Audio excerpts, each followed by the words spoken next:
For me, I'm expecting a big crash to be taking place in the next 24 to 36 months, maybe sooner. And when that happens, everything's going to be on sale. And when everything's on sale, you want to be prepared to have the cash to be able to buy those things when it's sale.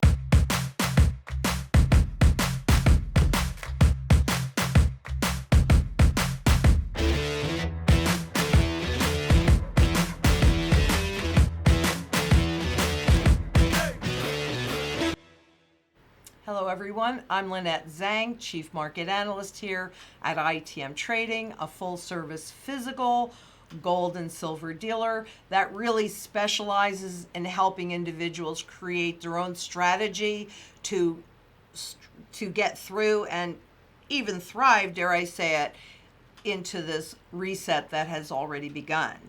In today's Coffee with Lynette, I'm really excited about our guest because I'm going to take you back in history for a second. Iran's Islamic Revolution shook the world in 1979. Officially, inflation was running at 21% as the US dollar to the Iranian rial peg was broken in a nationalist movement that brought about a regime shift. Our guest today was just 8 when he fled with his family in 1978, first to Germany for 2 years to a refugee camp, and then after that to America. His family had nothing but a vision and, as he likes to say, a chip, something to prove. I'm sure his parents really wanted him to have a better life and more opportunities. And though he left the military in his 20s with no money and few marketable skills, he did have that chip. And he found the opportunity in crisis, which is frankly what we're all about here at ITM Trading.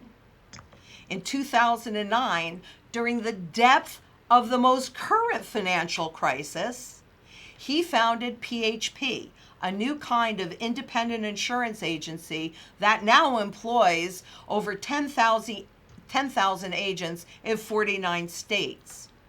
In 2012, he founded Valuetainment, which is a YouTube channel for entrepreneurs that really covers a variety of topics with a series of one-on-one interviews with some of the world's most interesting people, like NBA Hall of Famers James Worthy and Magic Johnson, author Robert Greene, billionaire entrepreneur and NBA team owner Mark Cuban, Indy 500 winner Al Unser Jr.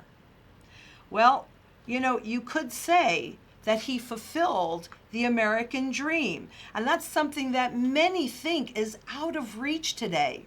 I don't really think that's completely true. And that's what we're going to talk about today, are those opportunities.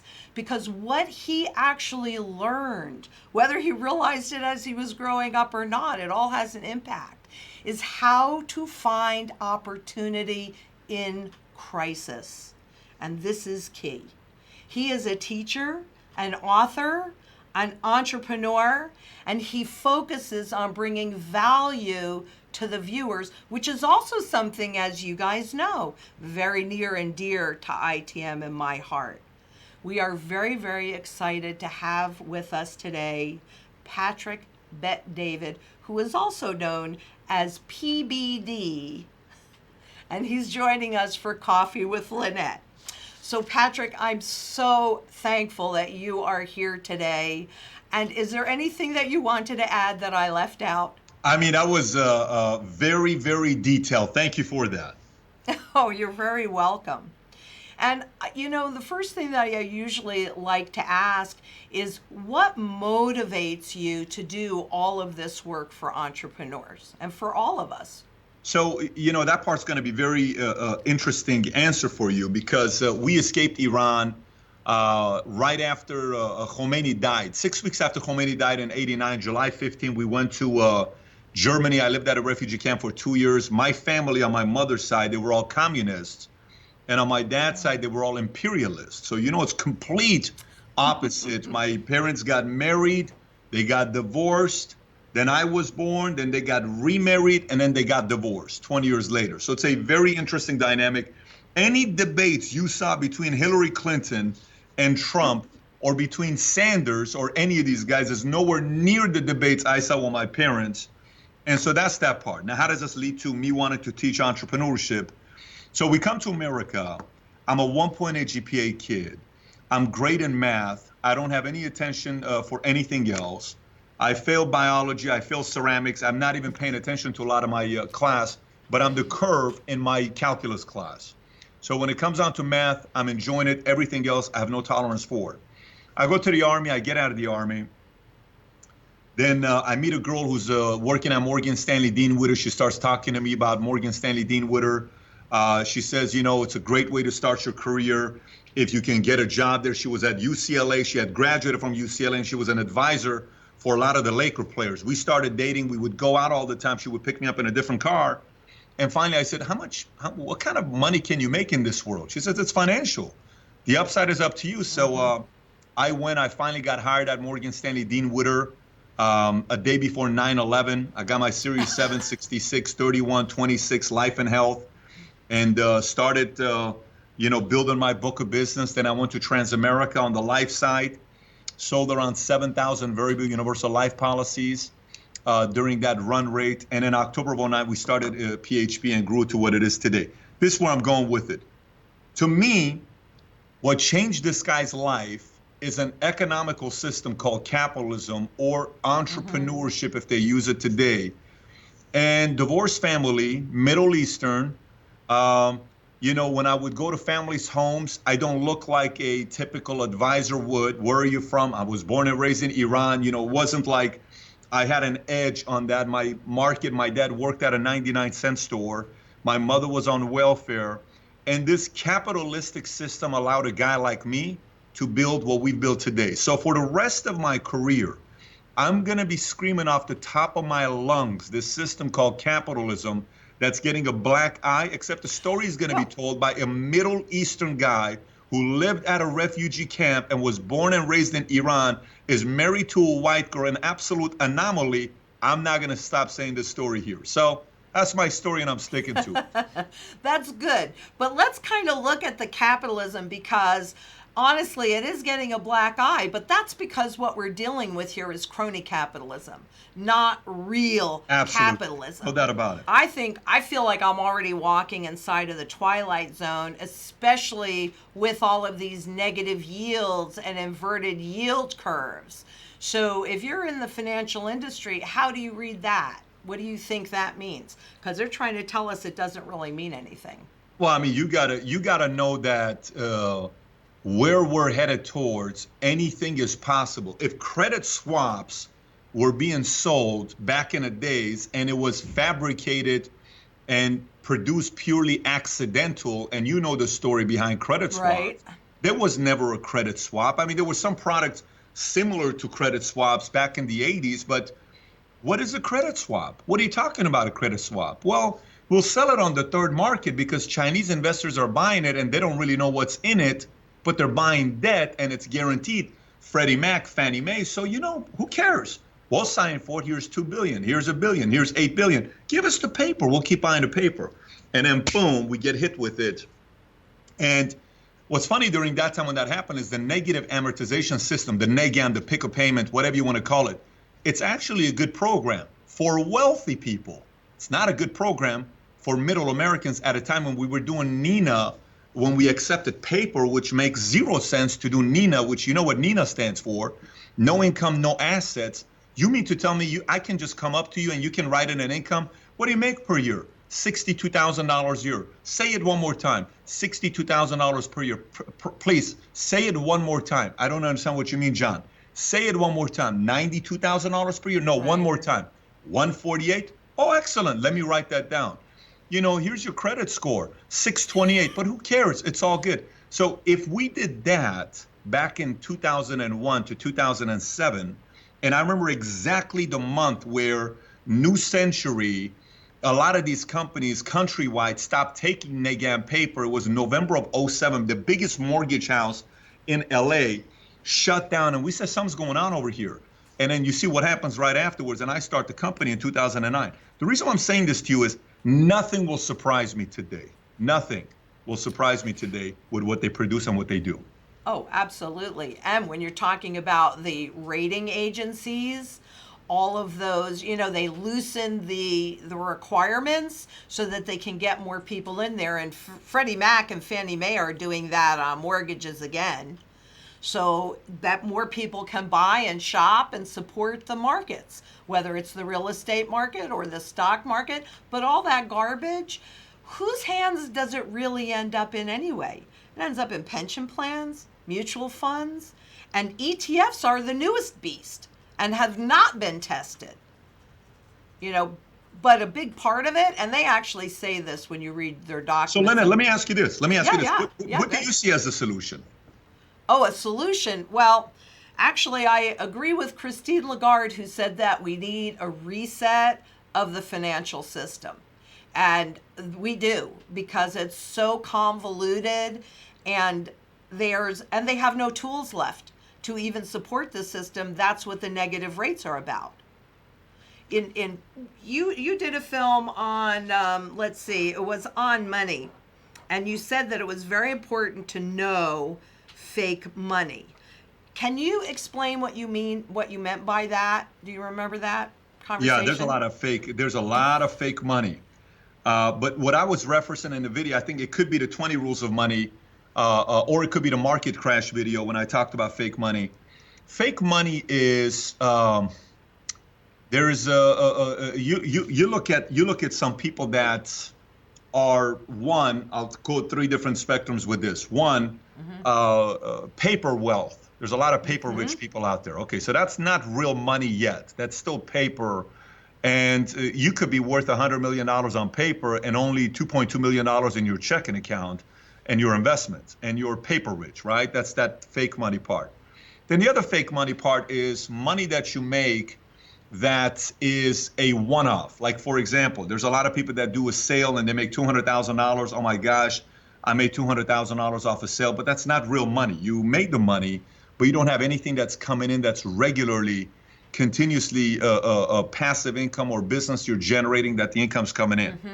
And so those are a couple of the ways of looking at fake money. And then today, I mean, the way we're printing money, at least the way we printed money, $3 trillion of money being printed just because the economy needs to be put money with this quantitative easing.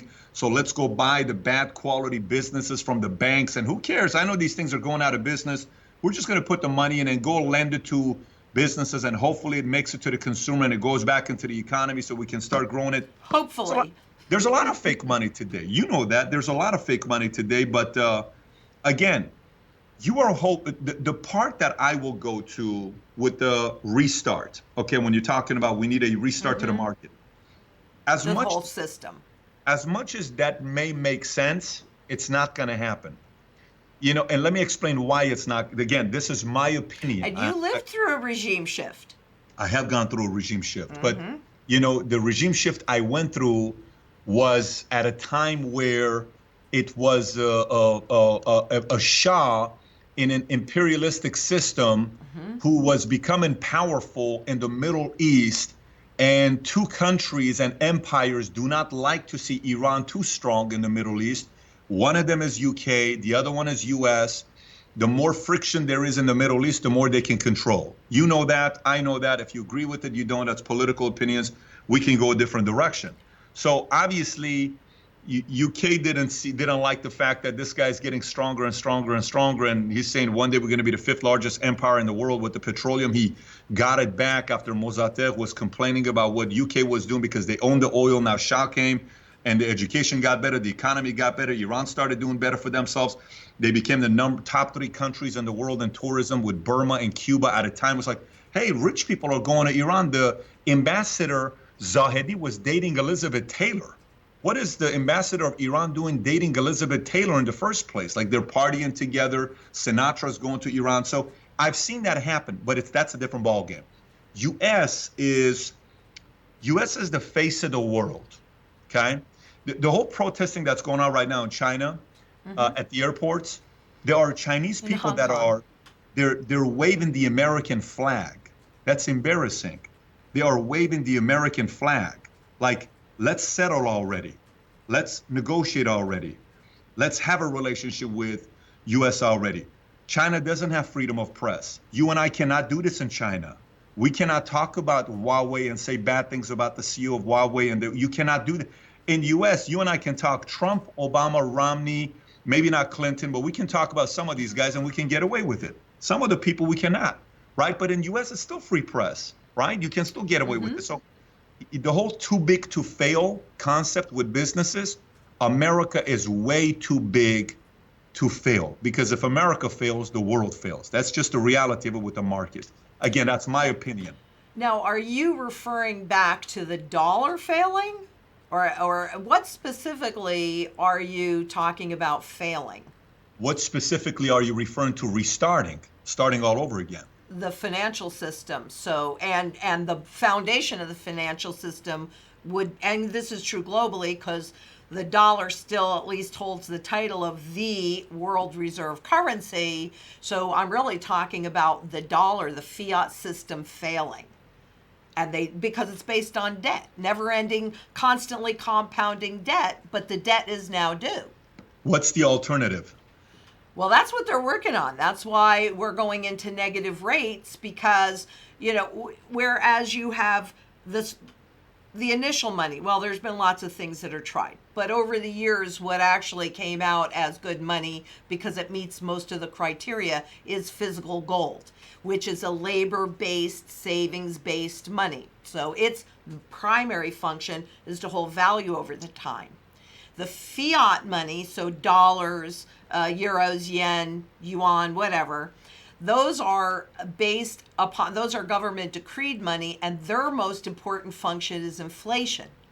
The problem that I see is that officially there's virtually no purchasing power value left in any of the currencies, but in the dollar. So now, with the negative rates, they have to attack the principal. And that's what the IMF, I don't know if you read this or not, but in my research, I uncovered the first piece that they did in 2015, breaking below the lower zero bound, going negative rates. Recently, they're talking about how to do it deeply by getting rid of cash and putting a timestamp, getting rid of physical cash, getting you to volunteer it really, and then putting a timestamp on any kind of savings, preventing you from accumulating cash to take advantage of opportunities. Isn't that already happening anyways? Absolutely. When I say isn't it already happening? The fact that I'm leaving my money in the bank, it's already happening. The fact that I have my money in a money market account that's giving me 0.01% or 0.1% or 0.5%, depending on who you're with, and inflation is 4%, 3.5%, I'm still losing money. So here's what I believe in. Let me give you an idea of what I believe in. Okay. I believe in mankind's, okay, so you heard me talk about capitalism, right? Mm-hmm. Okay. Mm-hmm. You said I'm not a fan of crony capitalism yourself, which right. I cannot stand crony capitalism, because anytime you see a company that's becoming a monopoly, you can find a handful of people, if not more people, that are politicians who got paid. No Absolutely. company can create a monopoly without the help of government. Let me say that one more time. No company can have a monopoly without the help of the government. None. It's not possible. You need the government to create a monopoly. So Amazon, who owns Washington Post, who is playing those games and has so many politicians' checkbook, and he's taking care of them. That's the only way you can do it. Same with Google, to have a monopoly where nobody today can create a search engine and compete with them. The same goes with Facebook. The same goes with a handful of companies today. Apple's got a monopoly above monopolies. Today, if you wanted to create an app and put it on Apple, you're talking about they're taking 30% from you, and Apple just came out with some new guidelines. If you create an app and from your app they go to a website to buy a product, Apple still is taking 30% off of that. This is why you can never download an Audible with Amazon app. You have to go to Amazon's website to download their Audible, and then you listen to it on their phone, because Amazon doesn't want to give Apple the 30%. And last year, just 2018, Google gave Apple $9 billion. They agreed to pay Apple $12 billion just to be on their app. Just think about that, just to be on their phone. So what's the moral of the story with what I'm saying here? Here's what I believe in. This is what I believe in. Take crony capitalism out. I believe in the creativity of human beings when the system is freedom of enterprise to come up with solutions that fights off the government. That's always going to happen. Bitcoin is going against the government. By the way, I'm not a Bitcoin person, so I'm not saying this to say I have a $10 million in Bitcoin. No, don't take that as Pat as a pro Bitcoin person or not. I'm a pro innovation. I'm a pro creativity to pivot against anything they will try to do to force you to go in a corner to do something. Mankind's going to creatively always fight against these regimes. Always. My trust is in mankind. My trust isn't in a government or an institution that's going to try to bully you and I. So as long as my trust is in that, and I have freedom of press that's going to give so much pressure to the people at the top to try to bully us, we're going to be okay. If we don't have freedom of press, if we don't have the free enterprise, if you overregulate everything, then we're in deep trouble. That's my opinion. And I would agree with that, but I want to go back to something that you said in the regime shift, because part of the issue, and I think you even had this in your family between communist and imperialist, where you said that, let's see, okay, here's the question. Was your parents' experience with wealth inequality in Iran the reason why you said you hated rich people growing up? Say that one more time. Can you ask the question one more time? Essentially, it's the wealth inequality that led to the regime shift that happened in Iran. And it was a populist movement that did it. Do you see the same? And so you had that in your family between your mother and your father. And you also said that you used to hate rich people growing up. So that probably had an influence on you, which, you know, thank goodness you had also the chip and the entrepreneurship to overcome that. But what I'm wondering is that was a populist movement based on a lot based on that income inequality, and that's a lot of what we're seeing on a global basis now. I don't know if I buy. I don't know if I buy that. Okay, so okay. And I'm going to give you a rebuttal and give you my point. Go ahead. And remember this: it's purely opinions. Okay, I'm just giving you my opinion. So I didn't like rich people because my mother told me rich people are bad people thousands of times, and eventually I bought it. Okay. So remember this. Hitler's famous line is, you know, tell a lie enough times, people eventually end up believing it, right? And by the way, a lot of politicians use this. It's not a first-time thing. Parents do it. It's sometimes we do it in an innocent way. Honey, you're smart. And you're like, dude, my kid is not smart. But you're so smart. You're so smart. That kid may not be the smartest kid, but he grows up saying, my mom told me 50,000 times I'm smart. Guess what? I'm smart. So when they do a math, there was a book called The Genius in All of Us, and they took the upper class families, middle class and lower class, and it was which one of them got positive affirmations and negative. The lower class income level, they got 600 more thousand rejections from 0 to 18. Then middle class was 100,000 negative, and upper class was 100,000 more positive than negative. So this is a language thing. You can tell your kids there's a reason why George Bush, GW, became a president, and his father was a president. And the grandfather, Prescott, was a senator. He ran and he became a president. So why is John F. Kennedy become a president? Because his father was Joseph Kennedy, an absolute crazy man, would have dinner with his kid every night saying, hey, three boys, which one of you guys going to be a president one day? And look, how many Kennedys are in politics because of language? So for me, that part because of power. Yeah, it goes back to language to me, though. It's language. It's to me, it's language. So if you see somebody that's extremely gentle, very kind, you know, extreme mannerisms, and always talking about faith, there's somebody in that lineage that was always talking about faith and God and all this stuff. I mean, if you see somebody that's always cursing, dropping F-bombs, you better believe that person was around military at one point, or a coach or a father that cursed. You don't just, or you're not born cursing, dropping F-bombs left and right. So I hated rich people because my mom hated rich people. So that's that part. Now let's talk about the wealth disparity that you're talking about, right? Okay. So you believe in rule of 72? Well, you know what rule of 72 is? Compound interest, right? Okay, so we can do the math, but basic rule of 72 means if a person puts money at 12%, money is going to double every 6 years because 72 divided by 12 equals 6. If somebody puts it at 6%, it's going to double every 12 years. If somebody puts it in 4%, it's going to double it, and you get the idea. And so, Right.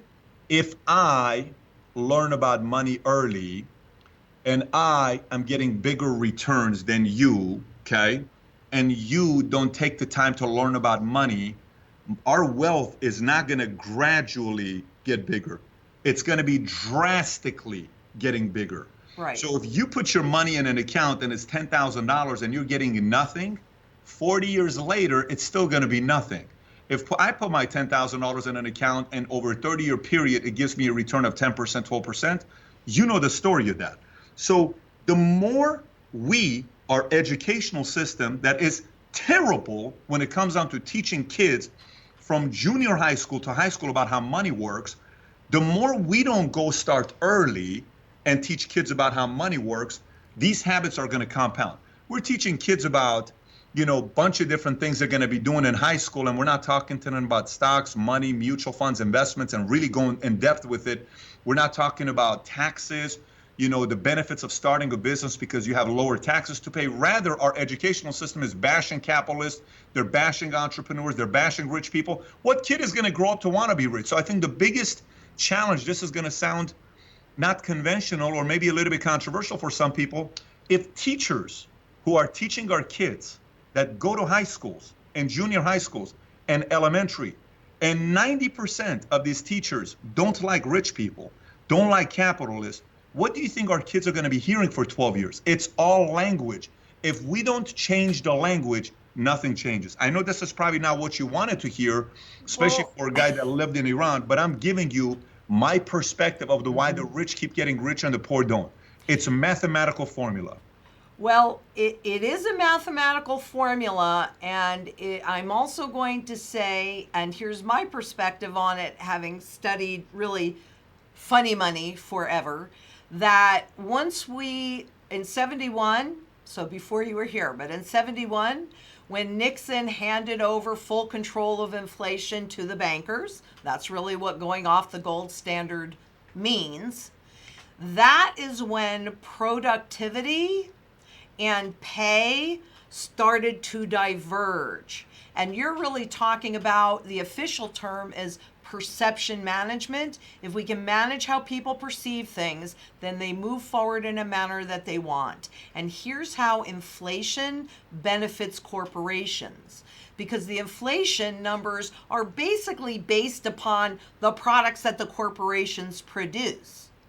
But wage inflation since 71, well, I think it's since really 82, has never kept pace. So corporations earn more in inflation, but even though nominal wages go up, since they don't go up by the true rate of inflation, salaries have actually gone down. So, and just to kind of, in my studies, just so you see it, in 1971, the average wage was $7,900. And you had one worker in the family that could support a family of four on $7,900. Today, it's something like $56,000, which nominally sounds a whole lot better. But anybody that earns $56,000 knows they're living paycheck to paycheck. And if you have a family of four, you are really struggling. So now it requires two people. And even at $100,000, a lot of people, because of the debt levels that they have been inspired to accumulate, are still living paycheck to paycheck. So I would definitely agree with you that it is what we and our families teach each other. I come from a very entrepreneurial family. I'm definitely an entrepreneur. I didn't always know what I was, but I always knew I was an entrepreneur. So you're right about that. But at a higher level, it really is the way the fiat money system is set up that chooses the winners and the losers. And it's typically the average guy that is not too big to fail. Look, here's what I'm not a fan of. Let me give you an idea what I'm not a fan of. Okay. Did you grow up on welfare? No. Okay, I did. And you know what everybody said to me? Here's what everybody said to me. Everybody, I was in surrounding of all my friends. All the parents were Middle Eastern. In a Middle Eastern culture, if parents get a divorce, I mean, you are like, it's crisis, okay? If a Middle Eastern family gets a divorce. So every one of my friends, mom and dad, were all together, all of them. Every single one of my friends' parents were together, okay? And they all had fathers that worked and mothers maybe worked or stayed home, but they were not relying on welfare. Ours did. My mother Okay. had been told that we are poor and America's greedy and all they care about is money and all this other stuff, okay? And behind closed doors, I watched how they took advantage of the system and gave my mother a Social Security income while she was 44 years old, and she was perfectly healthy. She was the only one in our family that got a 4-year degree in Iran. She had an incredible job, but the government felt so sorry for her, and she bought into it, and that bled to her kids, which is somebody like me. So then people around me started saying things like, oh, poor BetDavid family. Hey, kids, stay away from Patrick. He's probably going straight to prison. Be careful with Patrick. You know what he's going through. Be careful with Patrick. Don't be friends with Patrick. So all this is coming to me. So when I'm hearing all this stuff, I'm like, oh my gosh, maybe we are poor. You know, maybe the system is against me. Maybe a guy like me can't ever make it. You know what? Maybe they're right. And you know what? I'm joining the army. I'm not that smart. I'm going straight to the army. Then I go to the army. Watch what happens. I go into the army, Fort Campbell, Kentucky, 101st Airborne Division. Best decision I made in my life. Phenomenal. I loved it. It was great. So my army unit is about to get an extension for me, 6 years. They went to Virginia. They got my orders. I speak 4 or 5 languages. So they were going to go send me to DLI. I was going to go be Special Forces, Airborne. I was going to go to Vicenza, Italy. Last minute, I get a phone call. And his phone call's from a man named Kogan Alaverdian, one of my best friends in my life. He calls me and says, hey, Pat, what's going on? I said, nothing. I'm about to re-enlist tomorrow for 6 years. He says, you're about to do what? I said, I'm staying in the military for 6 years. I'm getting my Army Accommodation Medal. It's going to be great. My ceremony's tomorrow morning. He said, that's a big mistake, Pat. I said, I'm sorry. He says, you're making the biggest mistake of your life. I said, how dare you say something like that to me? He says, give me 1 hour. Do you know what he does for 1 hour to me? He pours into me. This is a guy that says, let me tell you how I looked at you. Tell me how you looked at me. I always saw you as a Middle Eastern Will Smith. You were funny, you were smart, you were always entertaining, and people liked to be around you. You were a good storyteller. And then he started, you're this, you're that, you're this. Stuff I've never heard in my life before. When I tell you I've never heard in my life before, I'm like, my mom's never talked to me like this before. My dad's never talked to me like this before. I don't know what this language is. And even in the military is more kicking your ass. It's not about, hey, you're special, you're this. Right. So I'm listening to this guy and I'm like, huh. Then I get out of the military. I go tell my colonel the next day I'm getting out of the military. Colonel Peacock's a man I have a lot of respect for. I get out. Then fast forward, I'm 40 years old today. I've made a few $100 million. I don't come from wealth. If I allowed a message that's being given to say the system doesn't favor the small guy, then I become a victim. And if I buy into that, I go live a small life. I refuse to buy into that. Look, we started the company and we got sued the day I started the company. 4 weeks later, I got sued, October 29, by my former company, which is what they're supposed to do. It's normal. I wasn't offended by it. $400 billion company sued me. And they sued me because they thought I was going to take my 7,000 clients. 8 months later, we settled. I signed, I'm not taking the clients. Great, no problem. Go do the thing. I've never been sued in my life, but one time. And then one time I got sued was by a $400 billion company. So one day, our guys come up to us and they're like, oh my gosh, what are we going to do? Man, I think we're going to go out of business. Pat, I know you don't have $400 billion and you know, what's going to happen here? I said, guys, let me explain something to you. I said, the one thing I'm not going to tolerate is self-pity and us feeling sorry for ourselves. It's just not going to happen. That's not our wiring. We're fighters. We're warriors. We're wired in a whole different way. They cannot stop us from working. They cannot stop us from getting better. They cannot stop us from coming out with new strategies. And whoever lasts the longest wins. This is an endurance game, stamina game. We are going to outlast these suckers. And let's go. Let's see what we got. We rolled up our sleeves. And you know what happened? We went and started competing. We just put a convention together 2 weeks ago in Las Vegas. Was our 10th annual convention. We sold 10,300 tickets. We had around 8,000 people in attendance. Jordan Peterson was one of the people, Billy Beane, Kobe Bryant, and President Bush came to our conference, and I interviewed these guys. And all the investment bankers are in the room. All the top multi-billion-dollar insurance company CEOs are in the room.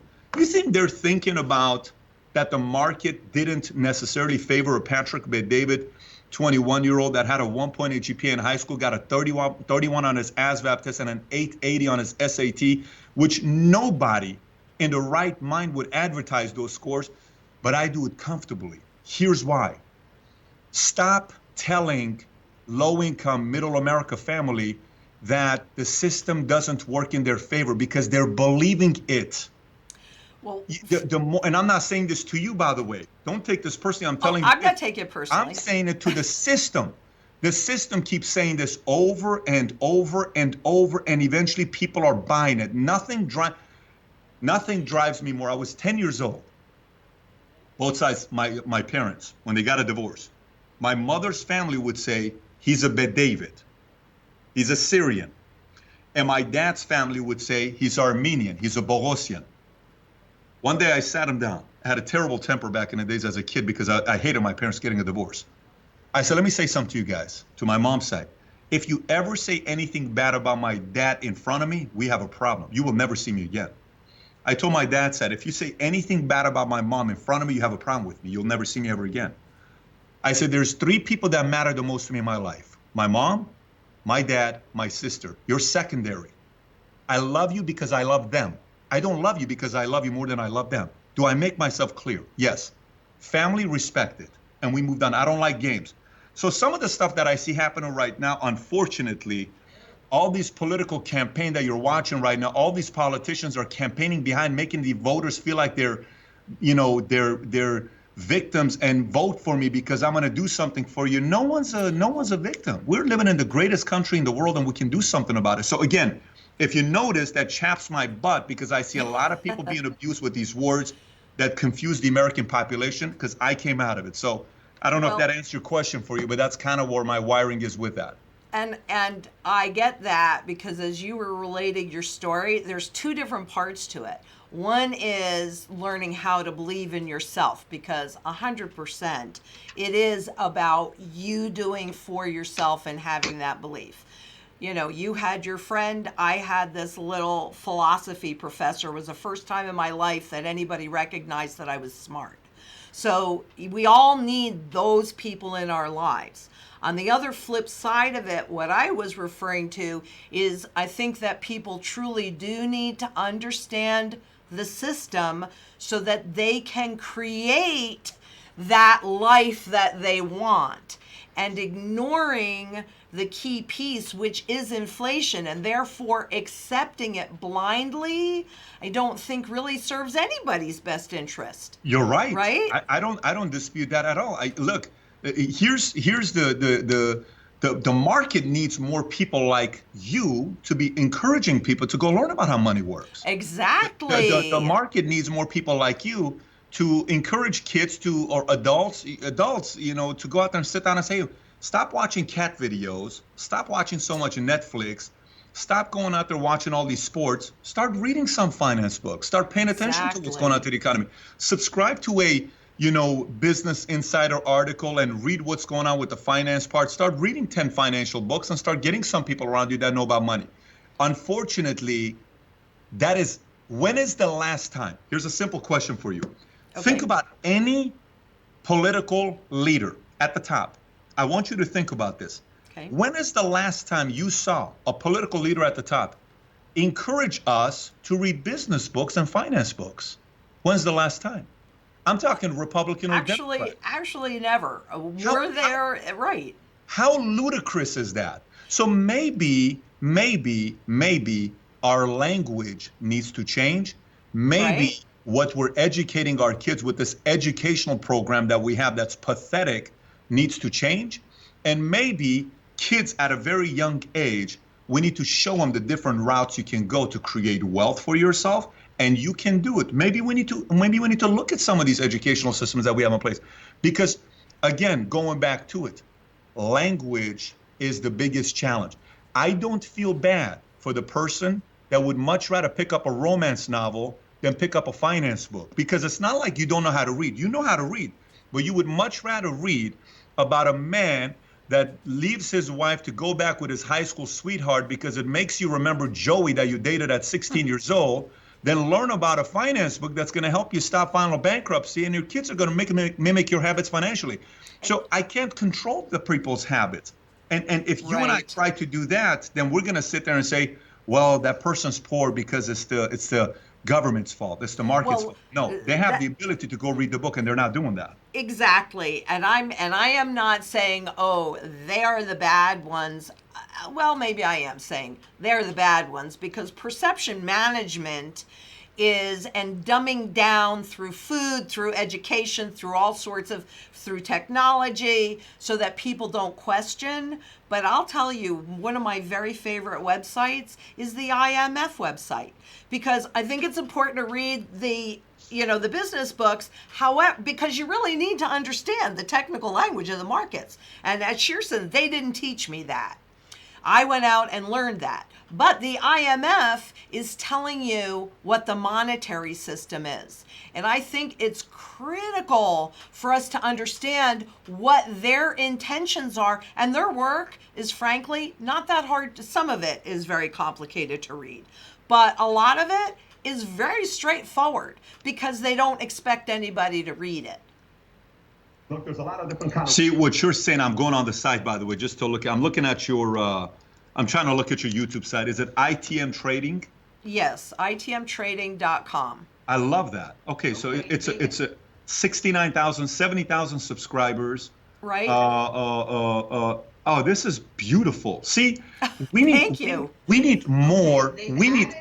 Oh, turn me down. I'm used to hearing me. We need more. Honestly, we need, and I want to give we need more content like yours out there to get people to sit around, and even if they look this up, whether they agree with you or not, is to go through the rabbit hole, to go and say, oh my gosh, what she's talking about, let me see. Oh, I disagree. That's fine. It's still a victory.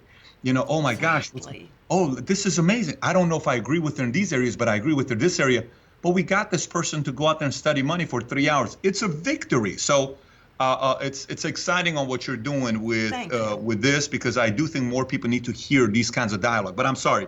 Go ahead. You were going to ask a question. And I'll just kind of add to that, because we are so keen on education. All I can give you, like you said before, is my opinion. I make sure that it's an educated opinion, and that's why I give you the links to not all the research, because I'd write a book every time I do it, but to any of the images that you see up there, or any of the underlying, so that it's easy for you to go and do your due diligence. Because people are more likely to do it if it's easy. And really, I mean, that's one of the things that I've enjoyed about all of your work, is how you simplify things. I think you do a fantastic job. Like, for example, could you please share with everybody, because this is something I always try to share, but I'll be honest with you, I think you did a better job on this than I've done, on your explanation of QE. You mean the telephone company, Huawei? No, not Huawei. QE, quantitative easing. Oh, quantitative all that money easing. printing. Yeah. So quantitative easing it's again, going back to the fake money conversation. Is the government goes to the banks and they notice the banks are not lending money to businesses, and so a way to force the banks to lend money to businesses, they can't just give them the money, because you can't do that. You can't just say, yeah, well, you can bail them out, but then there's a loan. So rather than just giving them the money, they inject money into the banks by buying all the businesses that are about to go out of business. This is like the worst kind of banks. Think about junk bonds on steroids, right? They go and buy these businesses. The money goes into the bank, hoping the bank lends the money out, but very rarely does the bank lend the money out, because the bank itself is worried about what's going to happen next. And a lot of times these guys are not getting paid based on lending the money out to businesses. So they hoard the money themselves, and they wait to see what's going to happen. And maybe they do some secure loans with perfect credit and all that stuff, but they're not going to necessarily, the money doesn't end up going to the consumer with quantitative easing. It It works every once in a while, but unfortunately, what I've learned over the years, here's what I've learned over the years. I've financed money from big PE firms in New York. I've gotten money from people like De La Hoya. I've gotten money from sports owners. I've gotten money from banks. I've gotten money from Silicon Valley, revenue-backed funding type of money. I got good money. I got bad money. I got all kind of money that I've raised, right? Running a business. The bigger banks are absolutely not for small business owners. They're not. They're just not. It's that simple. The bigger banks have the money to put the commercial out there and tell the people that are watching TV that they're for the small business owner, but Chase is not for the small business owner. Neither is Bank of America. But look what they did in Canada. Did you hear how they forgave all of those credit card debt for their Canadian consumers? Did you hear that? Who did that? Chase.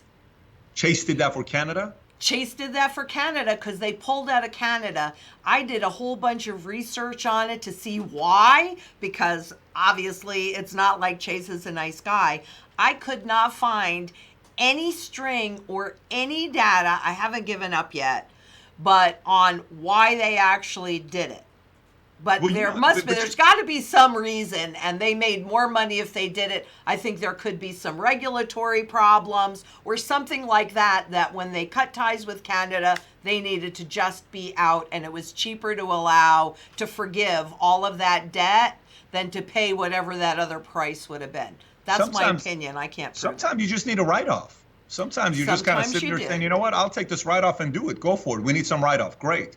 So sometimes it's as simple as that. Maybe. On how they do it. But the one thing I've learned from experience, I am more for the smaller banks that actually want to build a relationship with the small business owner than I am for the $400 billion banks. Right. The $400 billion banks don't need you. Whoever doesn't need you will generally not give you the best service. Very simple.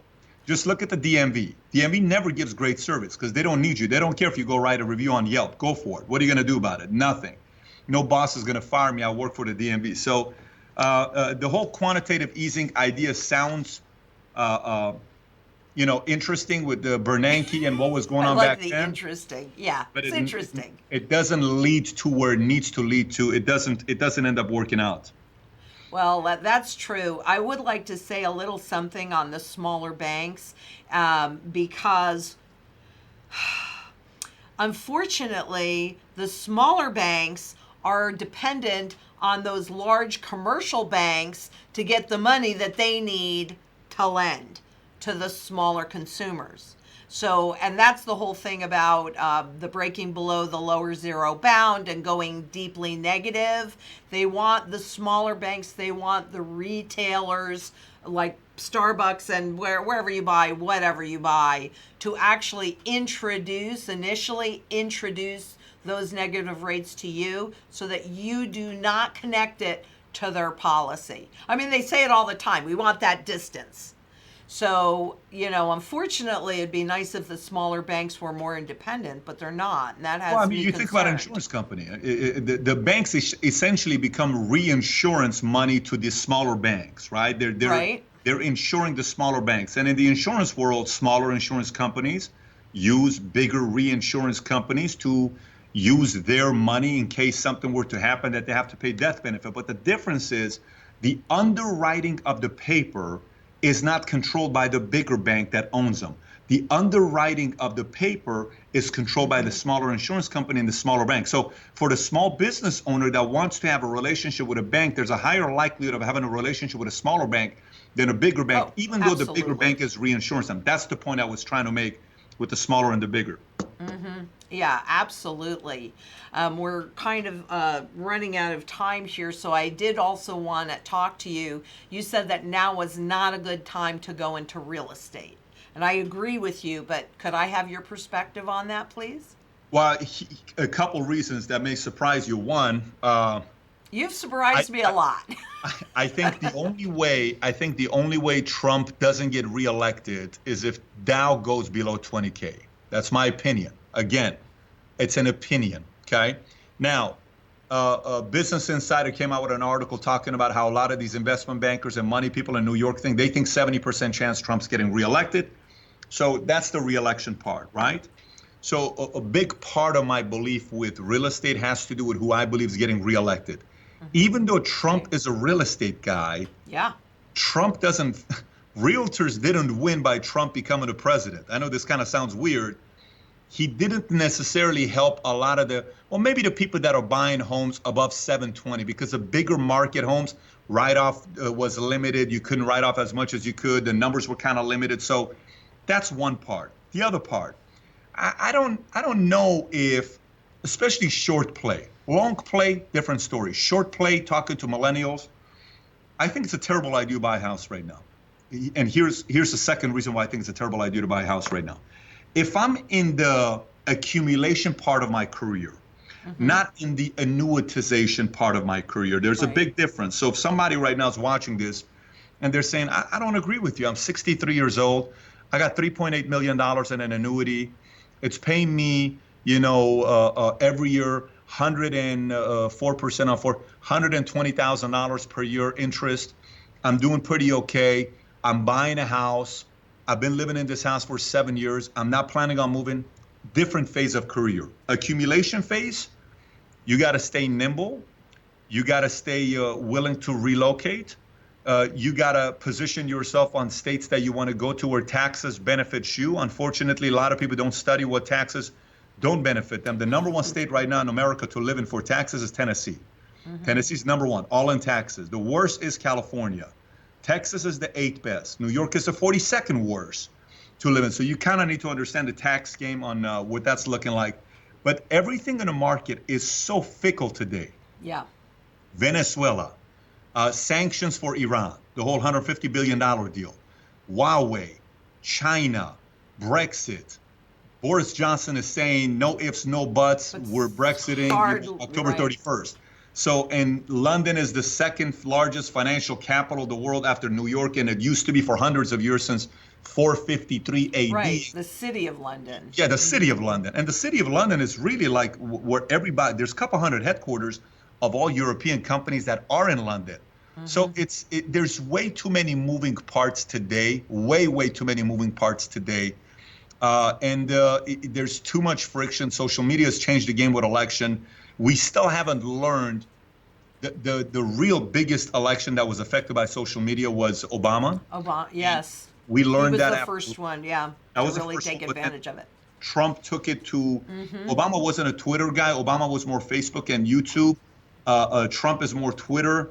But social media is a very interesting game, so we have to pay very close attention to that part.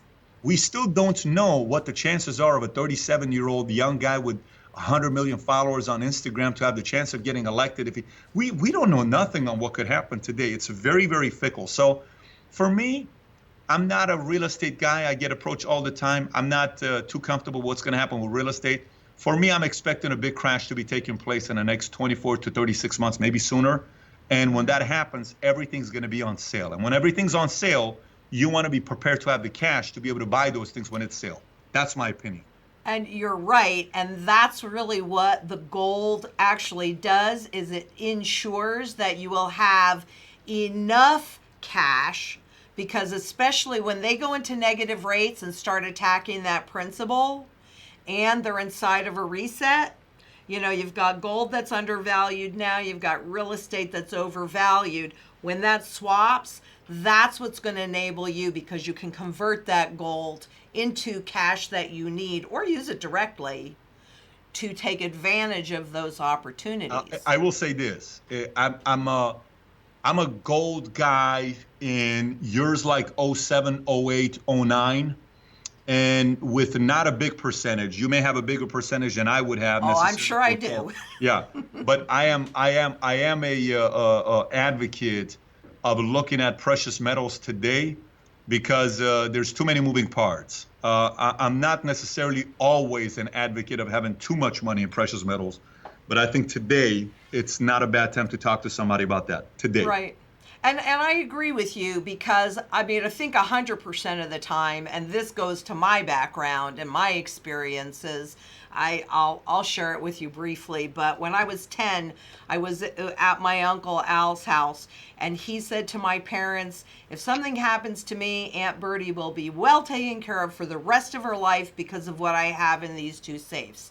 And now knowing what a monster box looks like, I would guess that he probably had easily about 3,000 ounces of gold in those safes at a time when it was illegal to hold more than 5 ounces. And the face on that is, $20, and there it was $35 an ounce. So he was right about that. And I always look for valuation. What is the true fundamental value of any asset or any instrument? So we probably are different in that because, and we should have a conversation about this one of these days too, on what do you know how much that is? If you look at Wall Street, they're telling you what they want you to think, just like you were talking about before, perception management. But if you go back historically, what you get to see is how has that function been valued? So how has gold performed during regime shifts like you lived through? There was a lot. We were young because I lived through that too in 71. There was a lot that was going on that we couldn't possibly understand at that age. But now we have the value of hindsight. So if somebody has major profits, maybe they've been in the markets for a while or they've been in real estate for a while, both of those things are trading somewhere near their highs. What are you recommending for those profits? Should they leave them in the system, or what do you think they should do? Profits from what? Stocks, bonds, mutual funds, or? Yeah. Not right now. I would. Should they leave them there? Not all of it. Not right now. I would again. So let me restate that, and let me put the financial advisor hat on real quick. It all depends on risk tolerance and age. You know that yourself. You've been in the business longer than I have. So it may not be as big of a consequence on a 32-year-old as it would be on a 57-year-old. So you have to understand. Right. I mean, we can sit here and try to sell crisis all we want, but we also have to understand perspective. We didn't prepare our boomers when 2008 happened. Our boomers were not ready for 2008. Exactly. Let's face it. When 38% took a hit, and all these boomers money was in small caps funds and mid cap funds, and technology and Euro Pacific, all these other funds that were out there. Somebody didn't look at what was getting ready to come, and we still had time. By the way, a lot of people had time to make the adjustments, but they didn't do it. So Absolutely. It all depends on the age. I will say, if somebody is above the age of 55 today and they have plans of retiring in the next 10 years, I am absolutely getting a second opinion on my advisor and my money today. It's very similar to. They should call me. If you call them, you're going to get the same answers. But go ahead. No, what I like, here's just so you know how I like. I surround myself around Democrats, Republicans, independents, and libertarian. I surround myself around people who love Trump and people who hate Trump and people who could care less about Trump, okay? Where they're in the middle. They don't think he has that much power. And the reason why I surround myself around people like this is because I always find blind spots in this person's argument and that person's argument and this person's argument and that person's argument, which is the most important because I want to see my blind spots. Right. So as a person above 55, I am getting second opinion from somebody who would disagree with your advisor. That's what I'm trying to say. Yes. I'm not getting a second opinion from somebody who would agree with your advisor. If you're trying to debate an atheist and you're a Christian, the worst thing you can do is just go sit with another Christian that's going to agree with you. Go sit with an atheist, sit with a Scientologist, sit with an agnostic, and see what they say where you're stuck and you don't have an answer for it. Then go do your own research. So I'd get a second opinion from somebody that is not in agreement with your advisor today. I would agree with that. Absolutely. So am I really kind of hearing that maybe some of those chips should be taken off the table? I think so. In other words, I think, again, age. Remember how I emphasize age? Yes. I think if the 32-year-old sticks to the whole $500 a month in his 401k with the funds, he's not going to get as big of a hit versus the 55-year-old that's got $820,000 in some funds, and they're just kind of sitting around. That person needs to get a second opinion today, ASAP. Well, yes, and I also, you made such a good point that people were not ready for 2008, and yet the markets were screaming signals. The biggest one for me, and I think it was July 9th, I could be off by the day, but I'll be really close. In 2007, when the US dollar fell to all-time historic lows against the standard weighted basket of currencies, that day, I'll never forget it as long as I live, because I felt like I was in the twilight zone. I remember getting in my car, going home. I'm freaked out about this because, of course, I pay attention to things a little differently. And I'm watching the sign on Walgreens drugstore, milk, whatever it was, a gallon, and I'm watching people go and come, and I thought to myself, these people have absolutely no clue about what is coming. And I knew at that moment something nasty this way comes. Today, when we're seeing all of these inverted yield curves and this global, move toward negative interest rates, where they're going to start charging you interest to hold those Federal Reserve notes or yuan or whatever and attacking your print. I mean, this is a signal. This is a signal that something way nastier than 2008 is coming, because my concern is, seriously, I don't know what other rabbits the central banks can pull out of their hats. I know how they're going to take us cashless and get us to volunteer, because they lay it out so beautifully. And they do it at the central bank window, and that trickles to the commercial banks, and that trickles to the community banks, and that trickles to you and me. But, and it's clean and it's simple. I mean, it's genius, no doubt. Evil genius, perhaps. So we get these signals, do we ignore them? I mean, I know what I do with the signals. What do you do with the signals? Look, when somebody tells you they're going to kill you, try believing them. Okay? Thank you. If somebody's going to say that, take their word for it. Doesn't mean they are. Just say, you know what? Maybe this guy's that serious. Let me go. Now, obviously, we all know that. And get some protection. Yeah. Right? I mean, somebody's going to kill you. Get some protection. Look, I'm in the business of insurance, where I don't wake up in the morning telling you, hey, Bobby, you're going to die tomorrow. No, I say, look, the game is, you're eventually going to die in the next couple hundred years. It could be tomorrow. It could be 50 years from now. But some event's going to take place. And you just want to make sure you're prepared for it. Today, again, I've never said this, because we've not had this many moving parts. There are way too many moving parts today. Right. And you just got to be prepared, because the Dow could drop below 20. And again, if it does, re-election will happen and it goes somebody else. And what's even scarier then what could happen with what you're talking about is the following. Here's even scarier. If the Dow drops below 20, if the Dow drops below 20, and if we have the Armageddon crisis type of a experience that you're sharing, the next president is not going to be like Barack Obama. The next president's not going to be like Donald Trump. The next president's not going to be like Clinton, and it's not going to be like Bush. The next president's going to be more like AOC. And if the next presidents we have, with somebody with her type of philosophies, taxes are going to go to 70%. So the bigger crisis here isn't if the market's going to tank.